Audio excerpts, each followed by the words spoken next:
Take. Mr. Renata Adler, take one.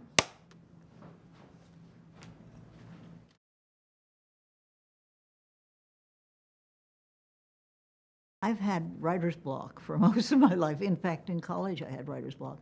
So, but I have a friend, or I had a friend, he passed away, who's one of the best writers I ever knew, Frank Conroy, who said it was like sitting down at the keyboard and just it came to him like sort of music in the stream of literature. So I don't know, but for me, it's very hard. It's very hard. I think it's very hard. Sometimes for a short passage, it's great. I mean, it's fun.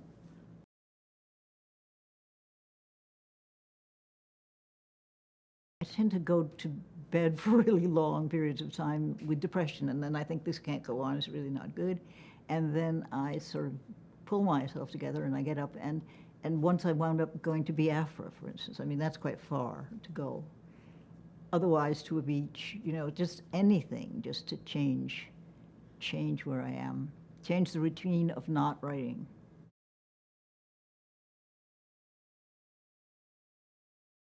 I'm so terrible about that, Nancy. I'm the wrong person to give advice to writers. That is, if you write, and if it feels right to you, that's terrific. I find that I rewrite an awful lot. I mean, I rewrite so much that now I guess I'm trying to write a memoir and stuff, and I find so many drafts of everything, not because I start over every time, but sometimes I can't tell what the difference is. It's obviously something was so crucial that it had to be changed at once, and I can't find it. But sometimes it's really so bad that I can tell the difference. So it's so different for every writer, so far as I know.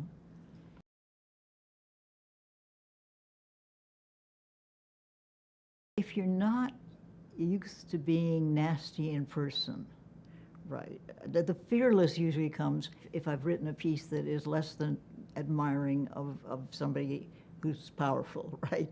Not powerful in the sense that people necessarily use it, but who has power over my life, for example. If I'm not, I mean, fearless, if, for example, you're not supposed to attack the press, ever, nor disagree.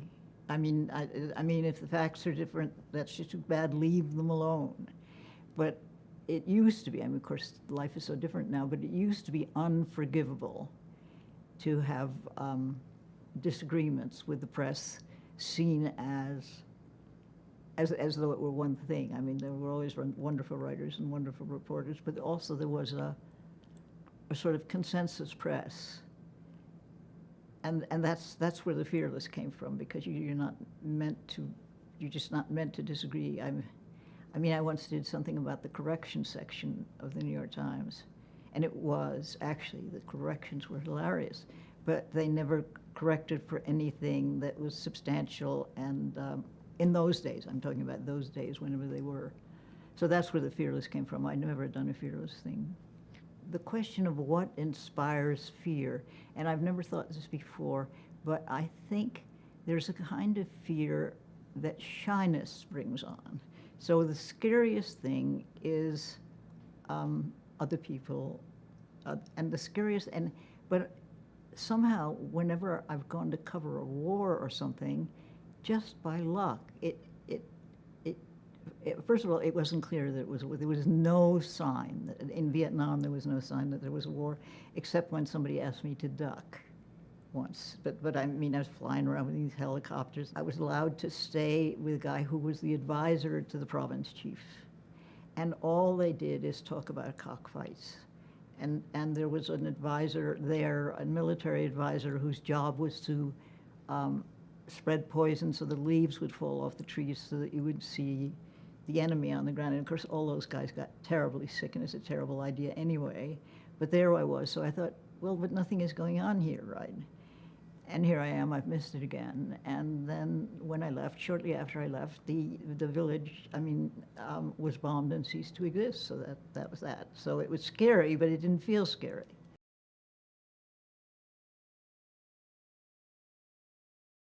One thing I learned to my surprise, I mean, the minute I flew in, because I'd read all these pieces about this terrible destruction that we were wreaking and everything, I expected to find ruins and terrified people. And immediately is that we were losing and that we had lost, and this was 1967. I mean, nothing could have been clearer. I mean, you flew in on your Pan Am jet, and you flew around in helicopters, but I mean, it was so clear that we were losing. And then, to my surprise, many of the women that I saw were pregnant. I mean, life was going on as though there were no war, but of course not. I mean, of course, for the people who were there was war.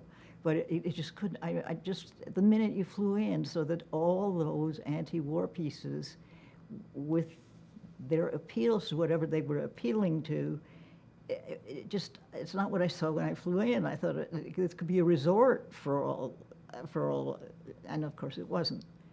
It wasn't, I just didn't feel it. I was there by accident because McCall's was hiring young writers at other publications to write a single piece, one way or the other. They said, would I do something non-military and non-political? And I said, yes, that would be just what I'd want to do. And they said, how about you go on a bombing mission and then you go and interview some people who were bombed? And I said, but the problem with that is that it sounds both military and political. And they said, I promise, this is what they said, you'll think of something, right? So I did think of something, and it was to follow this guy around. And he had been practicing what they called piano wire diplomacy in the early days. And piano wire diplomacy was to sneak up behind people with a piece of wire and strangle them. So that was from early days, so that was a more dramatic time.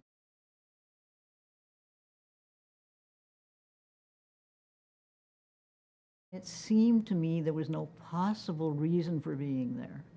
It was not, I mean, it just seemed to me from the minute I flew in, I thought, what are we doing here? Nobody likes us. Nobody, I mean, they was talking about winning the hearts and minds of the people. It got to be sort of a joke. I mean, you know, if you look up in the sky and there's somebody who might be bombing you, you're never going to forgive them, even if they say they are on your side. I couldn't imagine. It seemed to me such folly, and corrupt folly beside. Because, for instance, I was told that the Esso trucks, or whatever oil there was, that they had an agreement where they were never destroyed. And there was another thing like that. And I was told that the CIA was transporting drugs, and I didn't believe it. I guess what I didn't believe in those days was that any Americans were corrupt, let alone official, and then it turned out quite a number were, but meanwhile people were getting killed.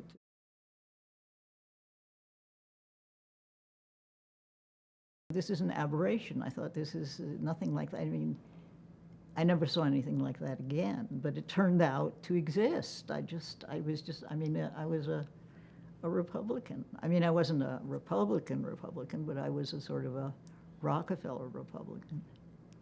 And so it wasn't as though I was very right-wing or very left-wing or very anything-wing, but I couldn't understand what we were doing there. By the end, you know, I guess there's this thing that I was working for the impeachment inquiry, and after it was over, the Nixon impeachment inquiry, and after it was over, I mean, because it was very peculiar the way that worked, I thought someday there's going to be real grounds to impeach somebody. It didn't seem to me that strong with Nixon then, although that was the side I was on.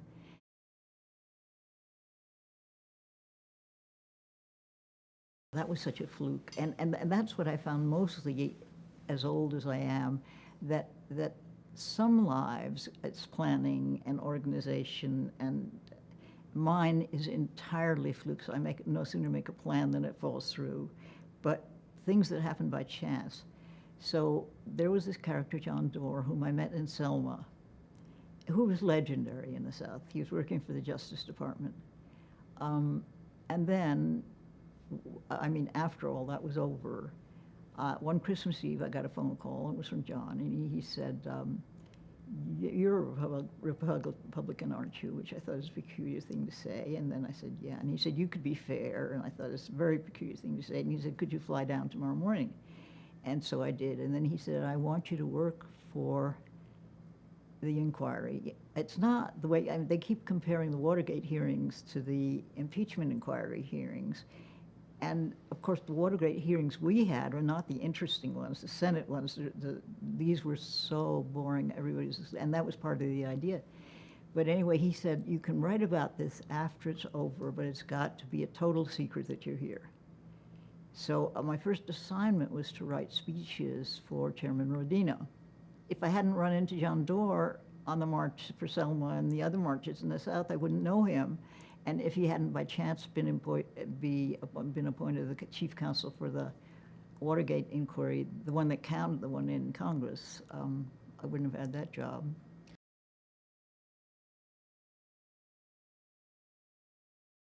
I don't know, but yes, I guess I do, but because people hated him. I mean, people who going to hate him, he couldn't govern anymore and so on.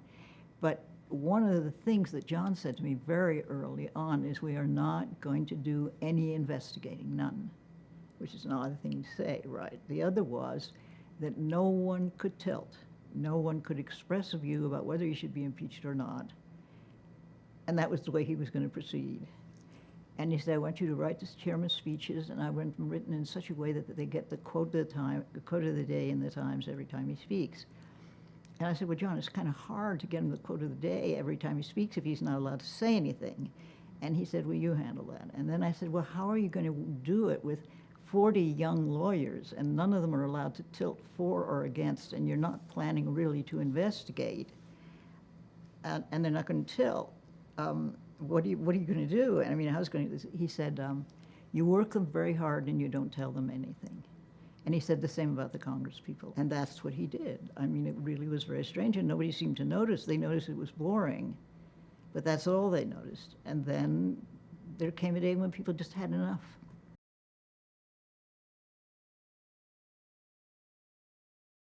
I sort of started out with no friends and no anything. And then I used to think, you know, those people that you don't want to sit next to on the subway. I thought, if I only turned into one of those people that you don't worry about sitting next to on the subway. So I was not headed at all in a direction where I would ever meet anybody. And then people kept coming into my life, or I into theirs, and friendships developed and relationships developed, and then these fluke public phenomena that happened.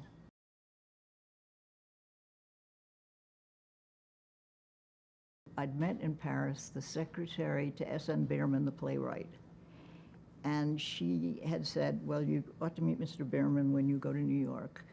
So I went to meet Mr. Behrman, and he said, you seem sort of bored in graduate school. Why don't you do some work for me? I get sent plays in French or in German, and they ask me to do them, and I'm never going to do them. And why don't I say I can't do them unless somebody translates them?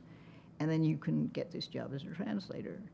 So I was in graduate school, and I was translating this incredibly boring play. And then he said, no, this isn't working. Why don't you go to New Yorker and see whether there's a job? And of course, there was no job. So it's like that. It's all like that. One can work as hard as ever and get no results. And then it seems when it's done nothing, and like from out of the blue comes something to do, or to be, or to know.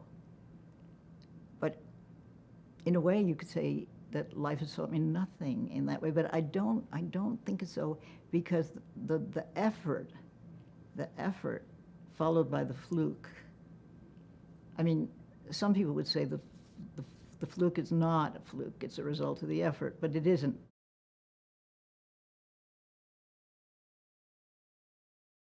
The prose, and as much as you can say, as accurately as you can say it, without being absolutely boring. I mean, it's nice if there's some life in there that has to do with the way the prose is and the thought is. And for instance, I can't do plots as a kind of essential thing in everything I read. I read for plot. I mean, everybody reads for plot. You want to know, can't write plots. Apart from my family, it's the thing that matters most. And there's something about, but it has to do more with sentences than it should, and with words than it should. I mean, it should have a more, well, no, this is only true in fiction. That is, in nonfiction, I really do care if it's factual, in my sense factual, or in what used to be the public sense factual. I like it to be factual, and I like it to be not already extremely everybody's position one way or the other. So I'd like it to be new in this, to the extent that anything can be new. So I didn't think journalism should be taught at the undergraduate level at all. And when John Silver offered me a job in this university professor's department, which was mainly for top students, right?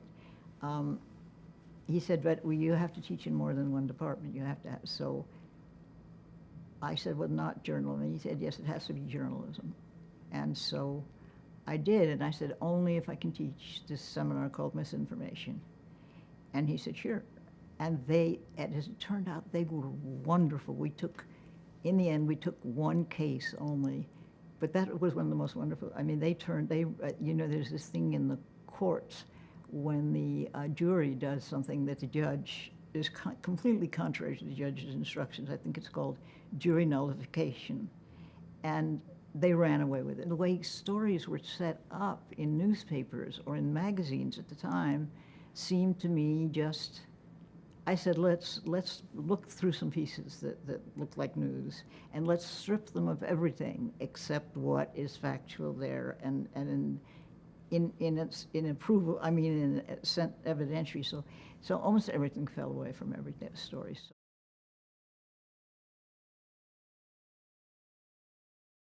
Curiosity. I mean, genuine, deep curiosity. Really good reporters are out there reporting events. I mean, the best reporters I've ever met, for example, were war reporters or those reporters out in the field. I mean, on the model of the police blotter kind of reporter, if they came up that way.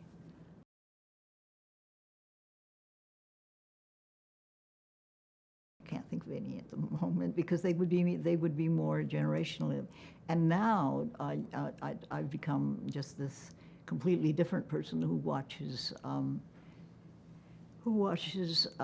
MSNBC and CNN and nothing else, because I'm just sort of fascinated with what goes on there. But there's a piece for somebody to write is the role of commercials in the dumbing down of everyone. I mean, I really think commercials has become, because you can't escape them. I have to keep changing channels just to, but Rachel Maddow was a good reporter. And of course, she wasn't out in the field, so it's completely contrary to what I said before.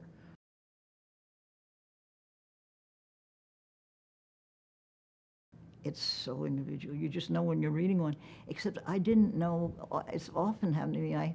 I'm sure it's happened to you as well. When I'm reading, I just I can't do it. I just can't read this thing, right? It happened to me with 100 Years of Solitude.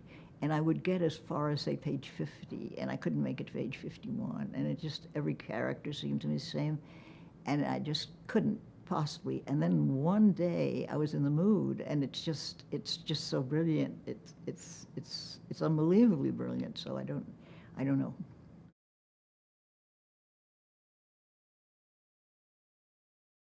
Jane Austen and Joseph Conrad and Henry James and maybe sometimes Edith Wharton, and I mean, it just goes along. There are a lot and the ones that I would have said formed my life and formed my notion of writing. And I don't remember plots. I don't remember any. Do you remember stuff? I come across stuff and I just don't remember it. You can't recapture it by reading it again. It doesn't work. At least it does. I mean, one of the contemporary ones that genuinely means an awful lot to me is John le Carré, because, and it's sometimes there, it was so hard to get into one of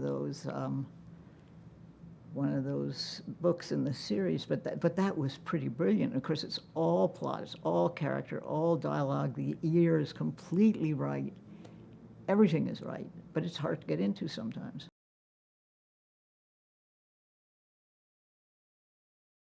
I really care. Here's a very key thing for me, but it's in another context, but it's very key for me.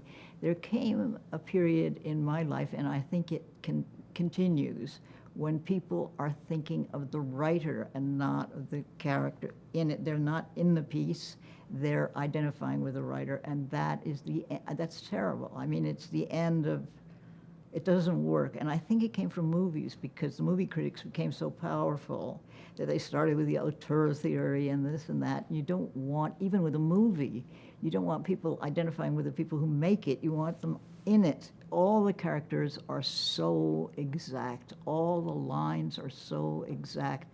And I guess the underlying truth, which I didn't expect to reach, I mean, you didn't know how it was going to end, right? It was volume after volume.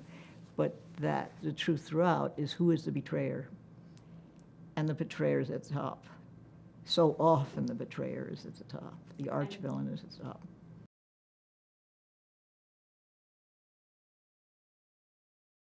Grief is not, I mean, it's so inevitable, and it's so, I mean, when actually the Queen of England said that thing, which I thought was hers, but it turned out to be a quote, but who cares?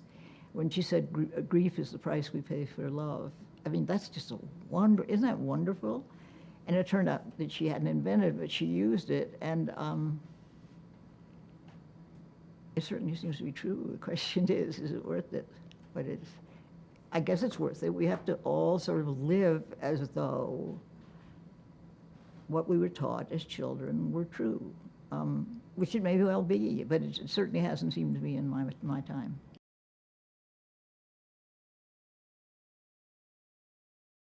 I wish I could claim that. I wasn't that good a person that I could claim that. But it's certainly disappointed my expectations. On the other hand, I've been so lucky. I mean, the flukes have been so lucky for me. So I can't really complain.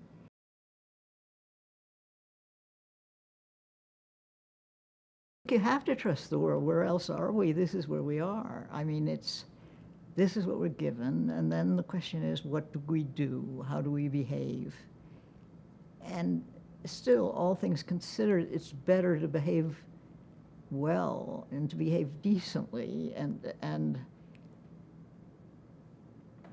but that's about it. I mean, why? I don't know why. It just is. It's just better. It's not because we were taught that. But I'm very worried about that, because I guess maybe every generation worries about these things, but memory, I mean, it used to be that from generation to generation, what held a culture together, not just a certain generation of that culture, but generation by generation, was knowing certain things by heart, like the nursery rhymes and all those things. Do children know those anymore? They don't know them. I don't think they know them. It's all new now. So I'm not really qualified to speak of it, but I think it really marks the dissolution of a culture when people don't know some things that their grandparents, for no reason, knew by heart. Knowing things by heart, there's the thing that matters to me as a writer, for example. Knowing things by heart, I'd much rather say knowing things by heart than memorizing things. I mean, memorize is such an ugly word, and knowing, you know what I mean? Monosyllables, that kind of thing matters to me.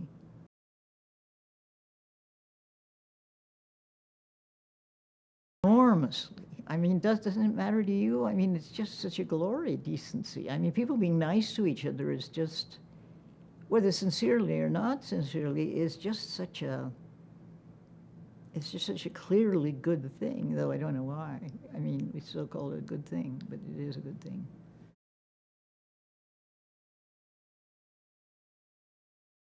Because of Selma, that is when Mr. Sean let me go to Selma, right? I had just been reviewing books or something.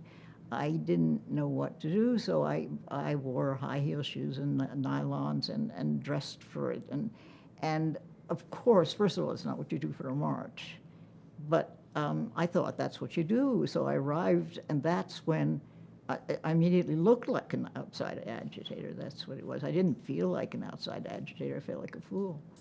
But as it turned out, that was all right, because since I couldn't get into a hotel as an outside agitator, I had to stay with the marchers, which was much better. I mean, spend the nights with them in the field.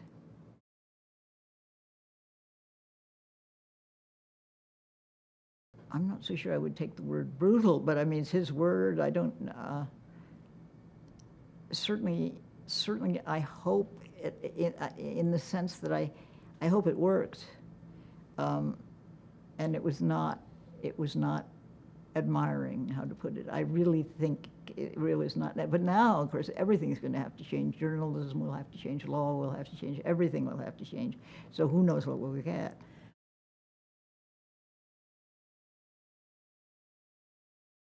I wrote a piece about Pauline Kael, who at the time was not only the most famous film critic who ever lived, I think, but she also had become more famous than the films themselves and more of a star than the films themselves, and so governed the film world then that people were terrified of what Pauline's review would say, and also she was exercising power out there in the world in that it was appointments at universities, appointments as critics of this and that, and it had seeped into every other form of criticism, this kind of visceral, awful finding of what seemed like witticisms, but were just, so it had seeped into discourse generally, and so I just thought, this is not good. I wrote a piece and I was critical of her, and what I did was because I think it's the only kind of criticism that's likely to be fair or work, is I just quoted her again and again and again. And so I would say there's this, and then I would give so many examples of this that not every editor would permit it. I got slammed. I got slammed. And I got slammed, oddly enough, for cruelty, which I would have said was what I was writing the piece against. And I tried, and there's a sentence in my piece that I regret just enormously. It's just a disgusting, generalizing sentence, and it followed Pauline to her grave, and it will follow me to my grave. And it was intended, I mean, I cut it in a minute, but it said something like everything she wrote, everything from beginning to end, every syllable is worthless. The reason I did this is one of the ironies of life. I don't believe in the subconscious much, so I don't think this is the subconscious, it's just an irony. I was trying to find something good so that it would be clear that I was fair because I was quoting her saying something wonderful in this book, and I couldn't find it. And so I got mad at myself, and of course then I got mad at her. I thought, why is there not something in here that I can find, that I can show, or that lists at least?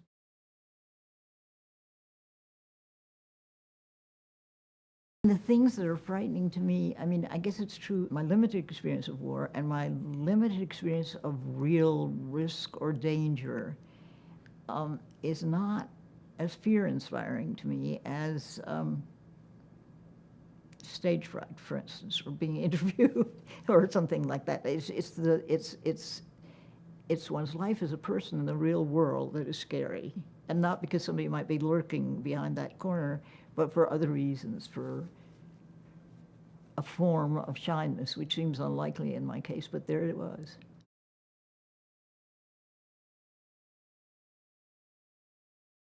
I would describe myself as a fairly nervous, depressed person, normally, but not always. I don't know. Do people know how to describe themselves? It's just a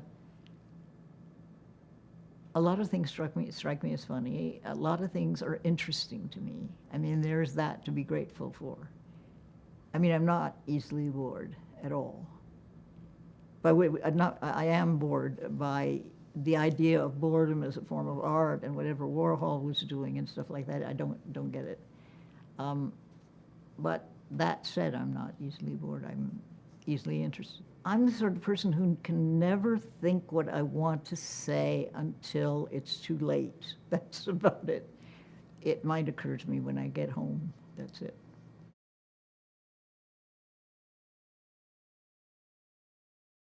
I often don't, but once I knew so clearly that it was the last sentence, and the editor wanted to cut the last sentence, and I didn't want to run the piece if it wasn't going to have the last sentence. And that was the end, but that time I knew for sure. Earlier it happened to me, one of the few happy editing experiences that I've had is an editor who looked at my piece and he said, "The end is here." And it was before the ending that I had. But I don't know when I know. I just, it becomes time to turn it, no, with nonfiction is always very different from fiction. I mean, nonfiction, it's when the argument seems to be made. I mean, you don't have to keep going on about it.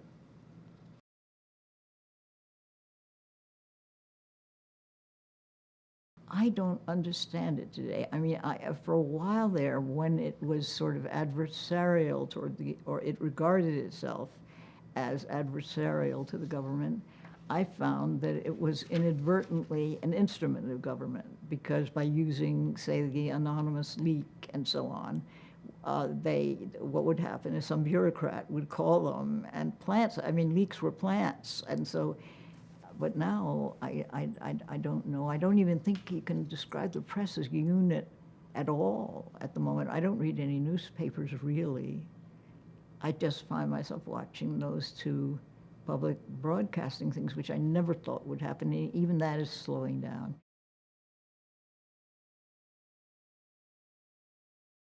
Pauline Kael was an example. I mean, she was the power in the field she was in.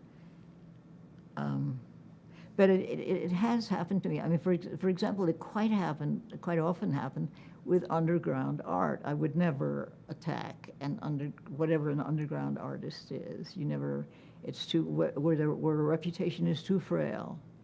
And it was true, it probably still is true, that one of the ways to get a job as a writer was to attack somebody very powerful. And then the piece would meet somebody's attention, and they would hire you to do some small thing, and then you rose up. I don't know. It wasn't true in my case. I don't know that it's still true, but it was one of the ways. It was quite common.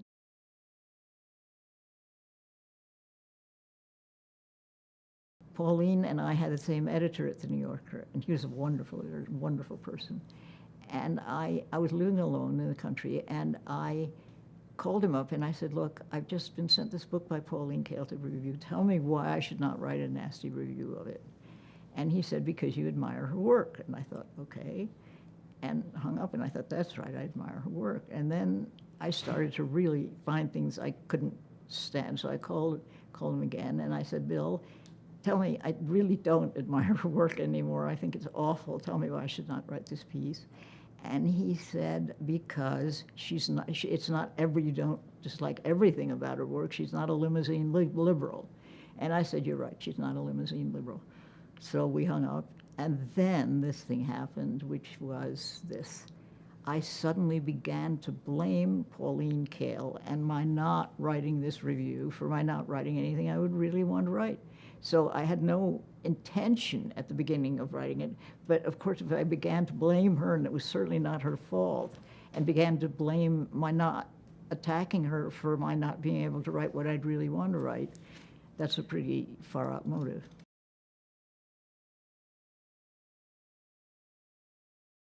See, I wasn't famous in that way, and Baryshnikov, I only sat next to him at lunch, so that doesn't really count, but Abaddon is close to, and lots of people in different worlds, and I kept thinking, this is just so wonderful. I mean, for instance, Brooke Astor helped me a lot. I mean, she was a sort of, I mean, my own mother was wonderful, but Brooke was sort of a mother figure, and in fact, I went to visit Brooke with my mother at one point.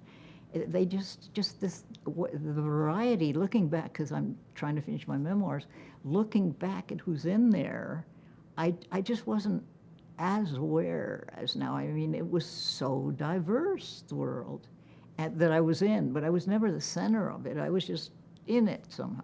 I just was surprising, and it was individuals. It didn't feel like a world. It felt like individual friends. John Fairchild, who wrote a book, he was then editor of Women's Wear Daily. He said, things have come into such a sorry pass sort of in society that such people as, and I was one of them, can be found at dinner. I mean, it was like that. So it wasn't a, no, it was just, the people are still friends. People who were ever friends are still friends, with the exception of one or two who are dead. That's as it happens, yeah.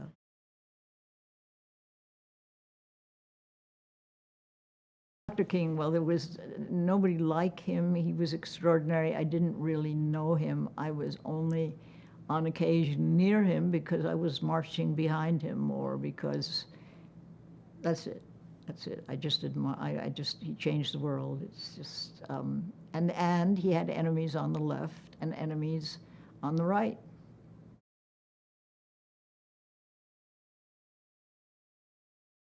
Deep Throat, a fiction, demonstrably a fiction, but people like it, so there it is. There was no Deep Throat. I mean, you can really prove there was no Deep Throat, and it certainly was not. I mean, it's just a long story, but it's not even worth discussing anymore. But it's not Bernstein's fault. But and Woodward has subsequently become quite a good reporter, because people talk to him because he's so famous, but there was no Deep Throat. And you can show it, you can go through the story bit by bit, and you can see not only was there no Deep Throat, but there could not have been a Deep Throat. And as it happens, if you look at the story closely, he doesn't really tell you anything about the Watergate either. There was a fellow called Mark Felt, who was, when we were on these marches, or wherever we were, an FBI person who wanted desperately to be in the papers.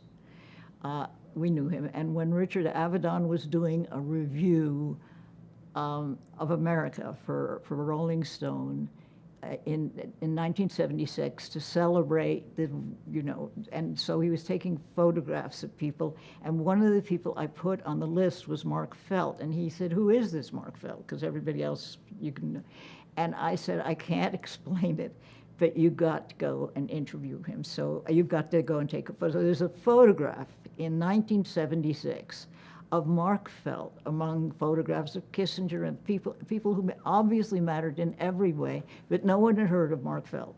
And when Richard Avedon took a photograph of me, he came back and he said, "Now I get it, the makeup, this, that, the other, that's showing off the bit," right? He just got him as a character, but he was not Deep Throat. He couldn't have been, okay.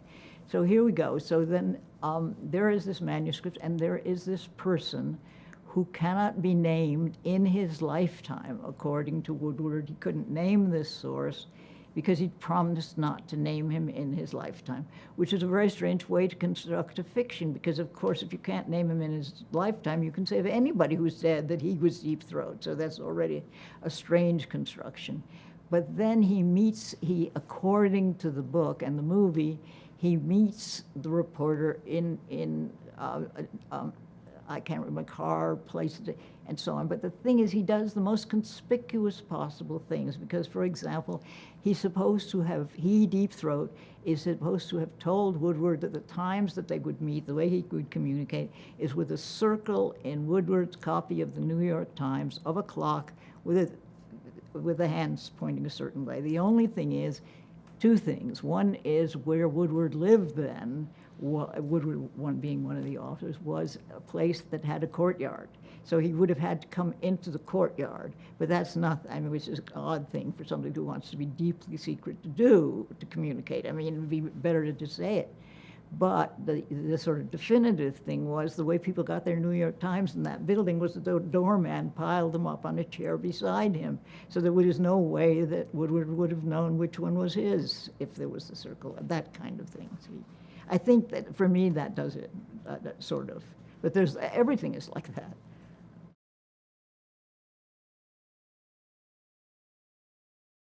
It would be nice if it's nice if a book means something to somebody, somewhere. I mean, somewhere. That's happened to me sometimes, is they would say, "That mattered to me." And if that mattered, that's nice. That's about it.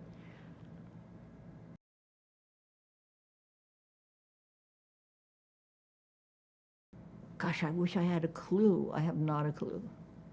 I have not a clue. I'm just sort of a stray family person. I just very much a stray. I mean, not a stray, one word, but a stray person. I mean, sort of just wound up. I didn't expect anything along the way as it happened. I mean, it's kind of fun being a grandmother, which I wouldn't have guessed the way in which it's fun, and it was good being a mother, and it is good being a mother, and I wish I could write. I'd like to finish my memoir, and I'd like to finish one more novel, and I'd like it to have a plot.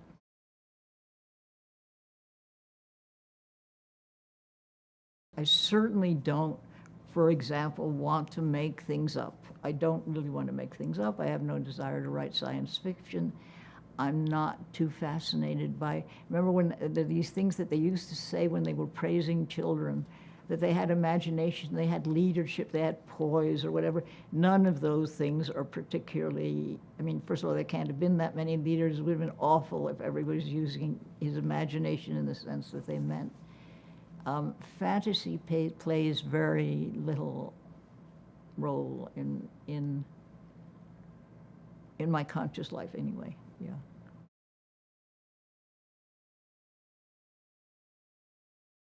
That was so moving an experience. I had not seen people together on the right side of anything. I think there must be something about what in certain circumstances is a mob and in other circumstances is not. And these were people, they were brave, they were right, they were not, they were selfless. You knew right away who was right and whom to trust. It's very helpful to know. It's not so common to know who's right. And here you knew immediately who was right. When I was in Selma, the covering the march from Selma to Montgomery, there had been previous marches, but this was the march, and people had come from all around to be part of that march. And they were admirable people. And then the local people, the local black people who had the real courage to incur the wrath of the white establishment where they were. It was just so admirable. It was just so, I was so lucky in that phase of my life to be able to be among people with courage who were right. I mean, and who were underdogs and who in those days were winning. That's the other thing, is to be on the right side when it's going to win. But of course now there's a lot of backsliding there about that.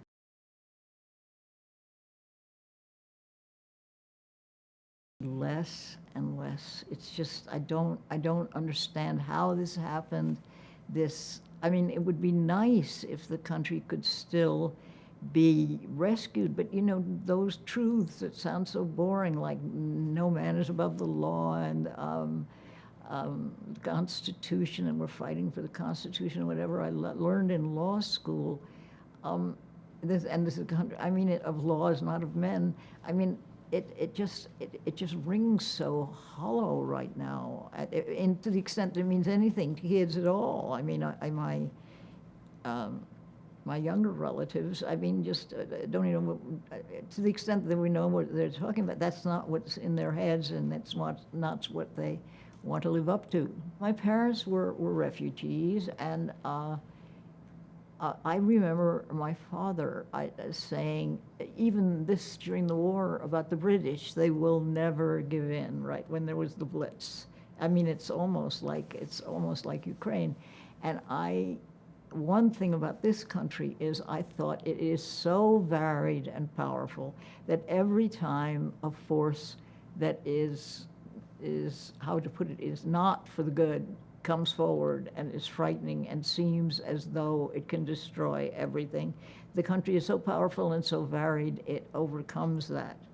And for the first time, I'm so in doubt that it seems to me almost bitter, but not yet,